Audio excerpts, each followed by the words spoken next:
Hello. In today's training video, we will be discussing the point of care report, also referred to as the POC.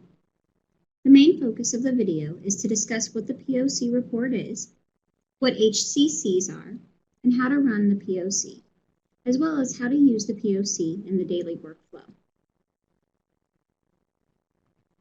Although some of the EMRs within the Memorial Hermann Hospital System have an integrated tool to view the gaps of care for patients within SmartRegistry, some EMRs do not. For those EMRs that do not have the SmartRegistry component fully integrated, such as eClinicalWorks and Allscripts, the POC report has been created to show the gaps of care for all patients.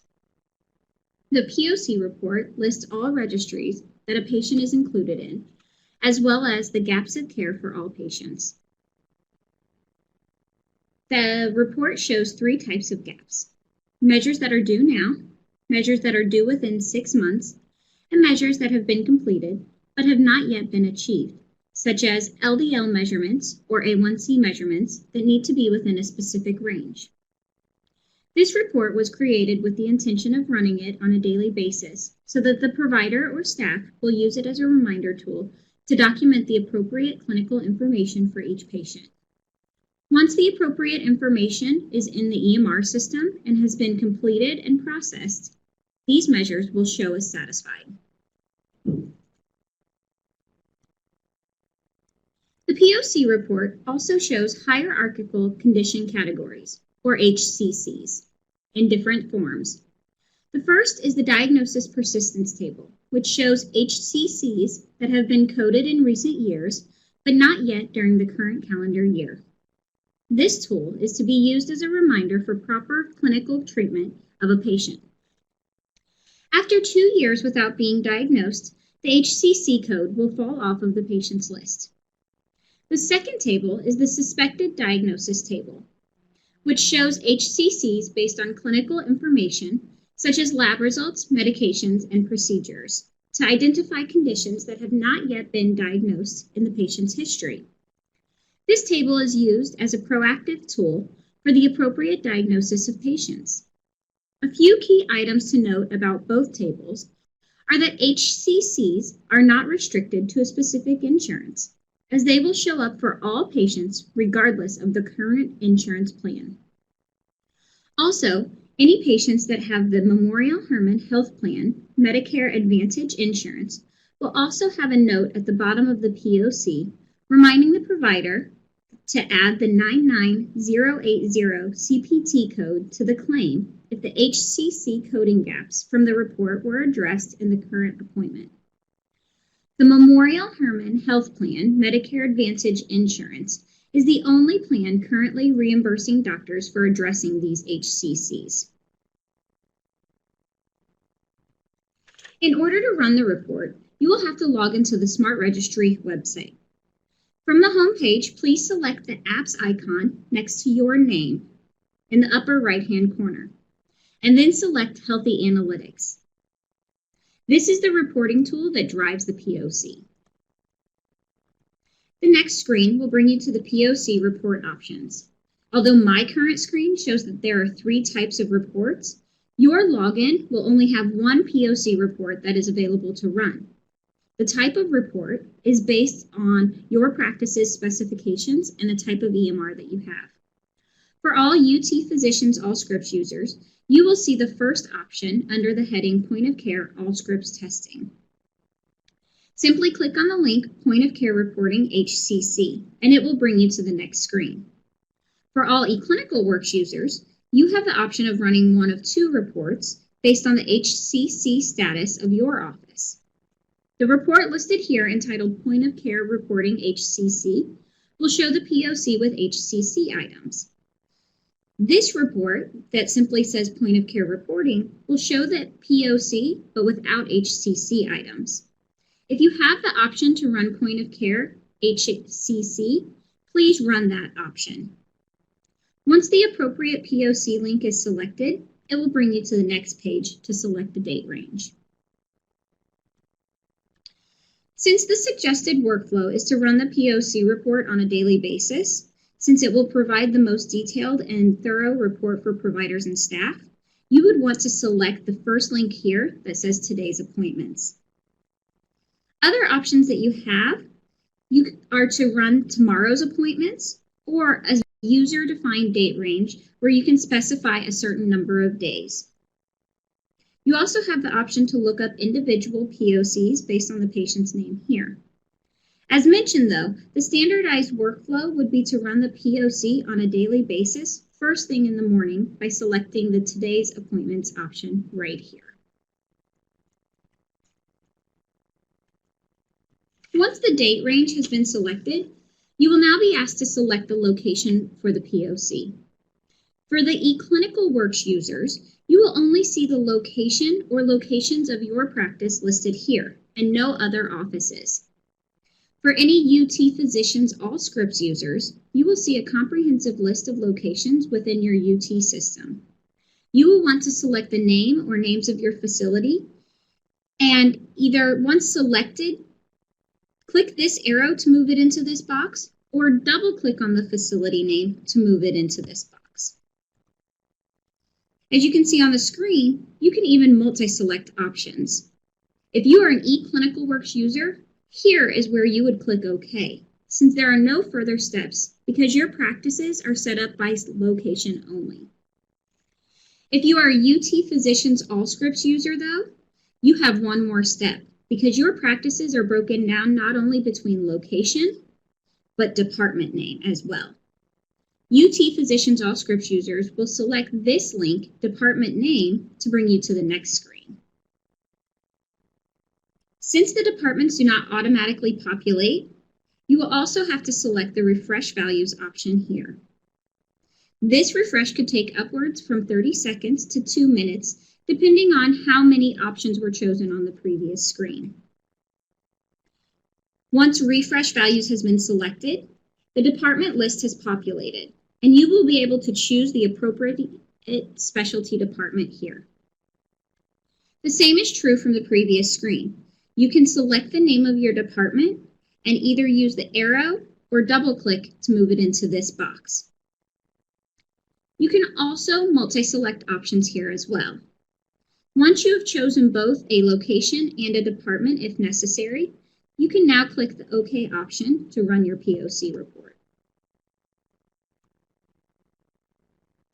Once OK has been selected by the user to run the POC report based on locations and/or departments, this window will pop up to inform you that the report is currently processing.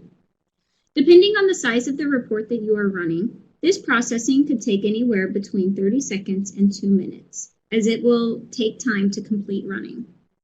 If you would like, you can minimize this report and continue working on other things, as it will continue to run in the background of your computer. Once all processing has completed, the POC will open in the browser window. Keep in mind that this browser window has a timeout feature associated with the SmartRegistry tool. So if you are inactive for a period of time, it will log you out and you will have to rerun the POC report based on department and/or location. To save yourself some trouble, we suggest clicking on this printer icon right here. It doesn't send the document directly to the printer, but instead it opens a document as a PDF for viewable, searchable, and printable options. The PDF copy does not have a timeout feature, so you can keep this document open and minimized on your computer throughout the day without the worry to be timed out or having to rerun it.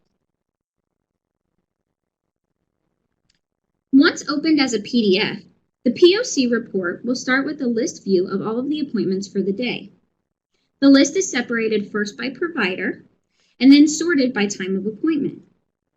As you can see on this example, Test Doctor 1 is listed first, with his appointments in the order that they are scheduled.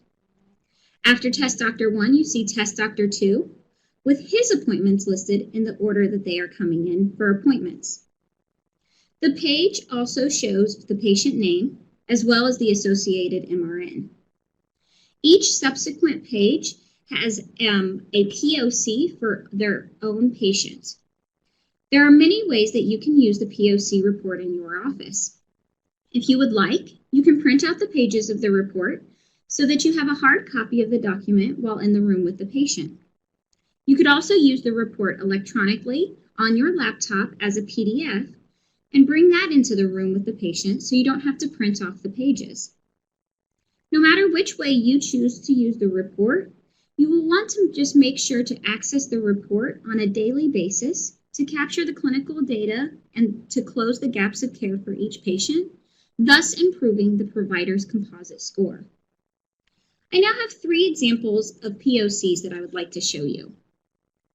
The first example is listed here for a non-scorable patient. The top part of the POC is the demographic information, which shows the patient's name, date of birth, age, gender, and MRN, as well as the appointment, location, date and time, and the provider that the patient is seeing. If the patient is scorable, their ACO-related insurance will be listed here next to payer. But as you can tell, this patient's payer is blank, which makes them a non-scorable patient. This means that the patient does not affect the provider's composite score because they do not have an ACO-related insurance plan. But regardless of the patient's scorability or insurance plan, it is still the provider's responsibility to review all measures that are due during the current encounter. The registries that the patient belongs to are listed below the demographic information, as well as each of the measures that need attention. This patient belongs to wellness, hypertension, and IVD registries. Then, associated with each registry is a list of measures that the provider or staff need to discuss during the current appointment. As previously mentioned, these are measures that are either due at the time of the appointment, due within 6 months, or have been completed but are not achieved.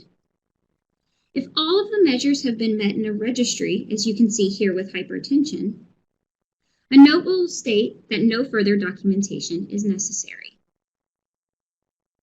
Toward the bottom of the POC is where you will find the list of HCCs if necessary per patient.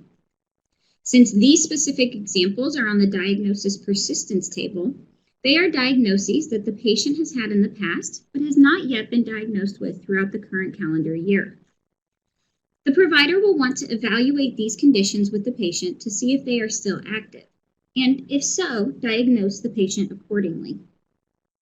As you can see in this example, there are ICD-9 codes in the code column. This is because the last service date may have been during the time in which ICD-9 codes were still valid. Once the appropriate ICD-10 codes have been diagnosed and processed, this information will update on the next POC.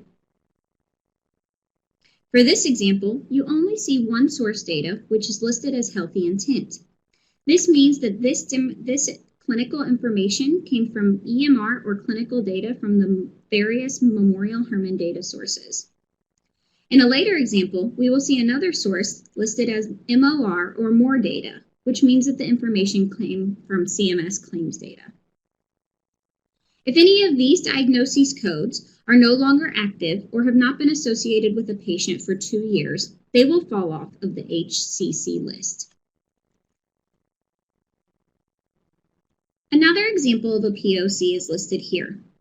The demographic information is still listed up at the top, but this time the patient is listed as scorable because they have a payer that is listed up here. One who has an ACO-related insurance and who affects the provider's composite score is a scorable patient.